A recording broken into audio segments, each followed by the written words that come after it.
Guardian একটা প্রতিবেদন করেছে। সেখানে তারা বলছে শেখ হাসিনা এবং তার দলবল বাংলাদেশে ফিরে আসার ছক কষছে। এই খবরটা এমন এক সময় সামনে আসলো যখন সামনে নির্বাচনের মধ্য দিয়ে কি তাহলে আওয়ামী লীগের ভাগ্য নির্ধারিত হবে? দর্শক, চলুন একটু বিশ্লেষণ করি। এটা সত্য যে 12ই ফেব্রুয়ারিতে বাংলাদেশের রাষ্ট্র ক্ষমতায় কে আসবে তার উপর নির্ভর করছে আওয়ামী লীগের ভাগ্য। যদি এমন শক্তি ক্ষমতায় আসে তাহলে আওয়ামী লীগের বাংলাদেশে ফিরে আসার সম্ভাবনাটা একেবারেই কমে যাবে। আর যদি এমন এক শক্তি ক্ষমতায় আসে তাহলে হয়তো একটা সম্ভাবনা জাগতে পারে এবং এটি হয়তো একটা রাজনৈতিক মধ্যস্থতায় হতে পারে।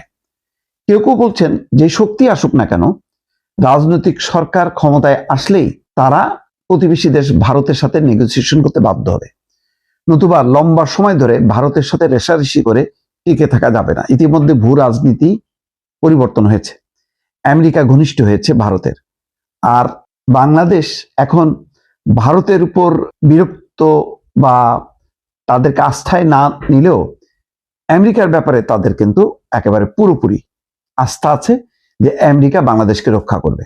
তো তাই যদি হয় তখন আমেরিকা আর ভারত যখন মিত্র হবে এবং বাণিজ্য চুক্তির মধ্য দিয়ে তারা কিন্তু অলরেডি মিত্রতায় পরিণত হয়েছে। এই মিত্রতা শুধু বাণিজ্যের মধ্যে সীমাবদ্ধ থাকবে না, এর একটা রাজনৈতিক দিকও উন্মোচিত হবে।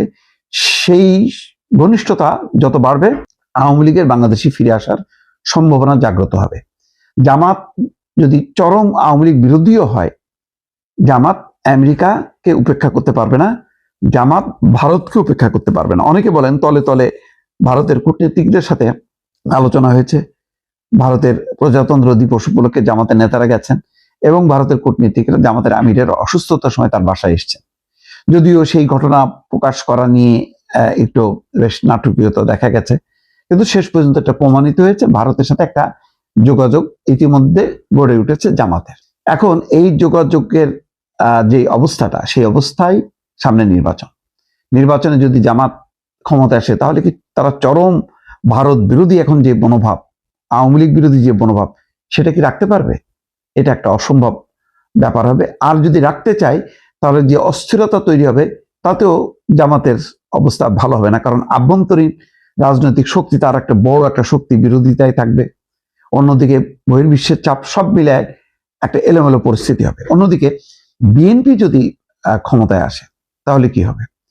বিএনপি ক্ষমতায় আসলে যেটা হবে সেটা হলো, বিএনপি তুলনামূলকভাবে তারা মনে করছে যে, কেউ কেউ বলেন এটা, তারা বলছে, আমি এটা বলবো না, কেউ কেউ মনে করেন জামাতের যে ধরনের উত্থান ঘটছে, যে ধরনের আগ্রাসী মনোভাব, এটাকে হ্রাস টানতে গেলে বিএনপির একার পক্ষে সম্ভব না।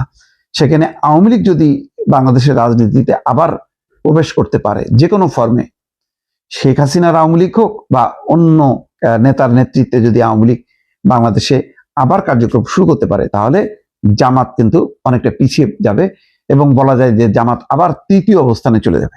তো এই অবস্থায় জোর সম্ভাবনা আছে যে 12 তারিখের পর হয়তো রাজনৈতিক পরিস্থিতি যাই হোক না কেন, ক্ষমতায় বিএনপি আসুক অথবা জামাত আসুক, আওয়ামী লীগ হয়তো শেষ পর্যন্ত আবার আসবে এবং সেইটা নিয়েই তারা আলোচনা করে। যেমন দেখেন, প্রথমেই তারা কিভাবে, মানে রিপোর্টের প্রথম অংশটাই বাংলাদেশে তারা অপরাধী এবং পলাতক হিসেবে বিবেচিত, তাদের বিরুদ্ধে মানবতা বিরোধী অপরাধ, হত্যা, রাষ্ট্রদ্রোহ বা অর্থ আত্মসাতের অভিযোগ রয়েছে। কিন্তু কলকাতার শপিং মলের জরাজীর্ণ ফুড কোর্টে আরাম করে ব্ল্যাক কফি আর ভারতীয় ফাস্ট ফুড খেতে খেতে আওয়ামী লীগের নির্বাসিত রাজনীতিবিদরা রাজনীতিতে ফেরার ছক কষছেন। এই গার্ডিয়ানের রিপোর্টে বলা হচ্ছে প্রায় 600-র বেশি নেতাকর্মী কলকাতায় অবস্থান করছেন, আরো অন্যান্য জায়গায় আছে, এবং তারা নিয়মিতভাবে কলকাতা থেকে দিল্লিতে যাচ্ছেন এবং দিল্লিতে বলা হচ্ছে যে সুরক্ষিত ভবন, সেখানে ভারতের রাজধানীর দিল্লির এক সুরক্ষিত এবং গোপন আস্তানা থেকে হাসিনা দিনের একটা বড় সময় বাংলাদেশে থাকা তার কর্মী সমর্থকদের সঙ্গে দলীয় সভা এবং ফোনালাপে ব্যয় করেন।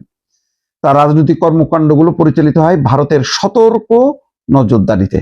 শেখ হাসিনা ক্ষমতায় থাকাকালে তার ঘনিষ্ঠ মিত্র ছিল ভারত, তাকে প্রত্যর্পণের জন্য বাংলাদেশের অনুরোধও এড়িয়ে গেছে দেশটি, অর্থাৎ বাংলাদেশ যে অনুরোধ করেছিল সেই অনুরোধে সাড়া দেয়নি। এবং বলা হচ্ছে যে এই মুহূর্তে আওয়ামী লীগকে একটা সবচেয়ে বড় সহায় হচ্ছে ভারত। নরেন্দ্র মোদী কলকাতা হোক, দিল্লি হোক, সমস্ত জায়গায় যেখানে বাংলাদেশি হলে ধরে ধরে বাংলাদেশে পুশ ইন করতেছে, সেখানে কিন্তু এই আওয়ামী লীগের নেতা কর্মীরা নিরাপদ। কেউ কেউ বলছে তাদের কাছে নাকি বিশেষ কার্ড আছে, সেই কার্ডটা তারা দেখাচ্ছে, এবং ওই কার্ড দেখালেই ভারতের নিরাপত্তা সংস্থার কেউ আর তাদেরকে টাচ করে না। তাদের ভিসার মেয়াদ থাকুক বা না থাকুক, তারা মানে নিরাপদে ভারতের যে কোনো প্রান্তে যেতে পারে।